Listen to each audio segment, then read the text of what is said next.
how are you? आप Welcome. कैसे हैं? अरे वाह, that's a lot of Hindi that you know. That's all I know. The new fleet is also going to burn less fuel. Yes, almost 14% less fuel burn.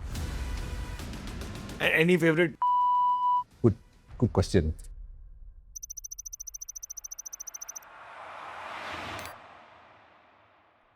Namaste. We are going to talk about the operational backbone of what Air India stands for. Because running an airline means you have to make sure that passengers, we who travel, have a consistent experience as we fly.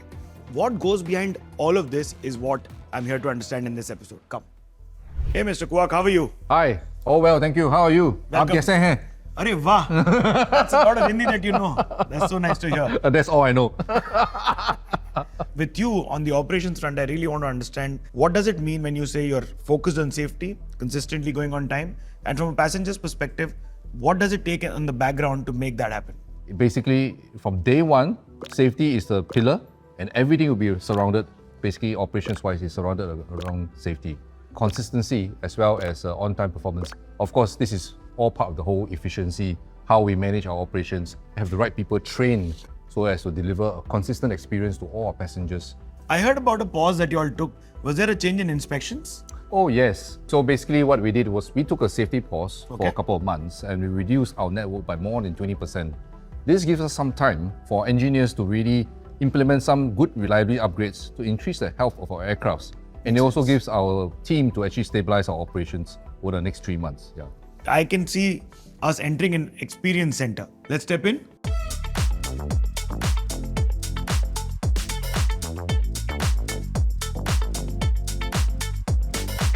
But when we talk about an airline, we talk about internal and external vendors. Yes. What did you have to do on that front? All our fleets that went through the enhanced inspection resulted in no major findings. But even then, we continue to intensify our maintenance efforts by working and collaborating with our external and internal partners to further improve the health of our aircraft. And with this, we are able to actually quickly stabilize our operations and reduce our disruptions by more than 70% compared to the month prior to the safety pause.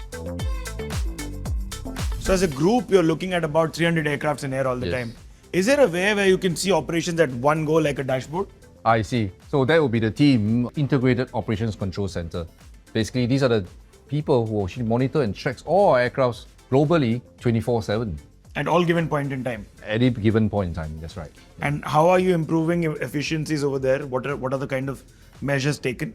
So similarly, we are always looking at 3 points: the people, the processes, and the systems. Okay. I think as we mentioned earlier, through the digital transformation, we have invested heavily on a lot of our systems, a lot of tools to help our staff to really monitor all our flights, especially during disruptions.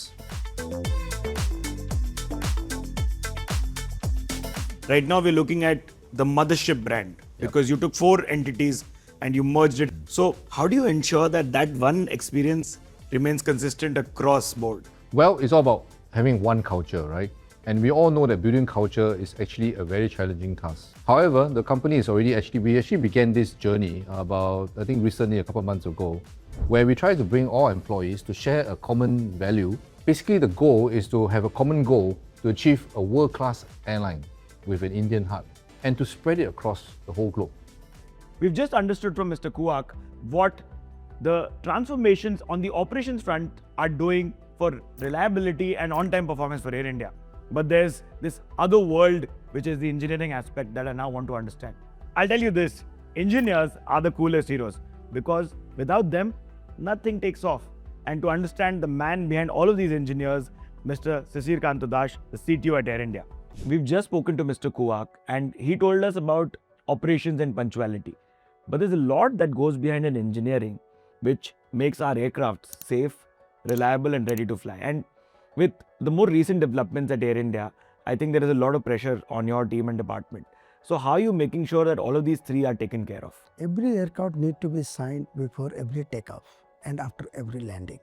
So when you do that, you require a certified engineer to do that. Yes. So apart from the technicians, the engineers need to be certified particular type of aircraft.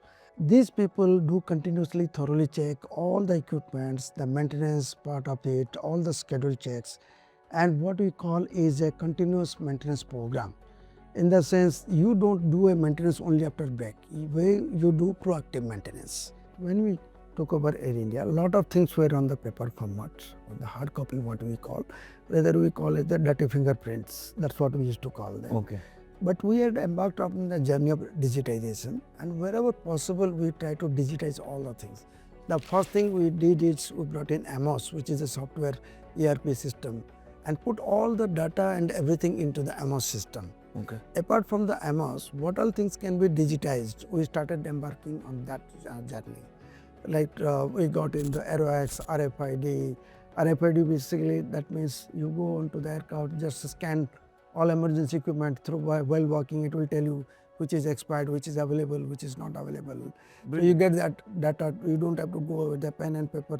Is that all that you all are trying to do with the sustainability efforts? So this is one part of the sustainability, but there are other things also, like single engine. You do the taxi out, single engine taxi in.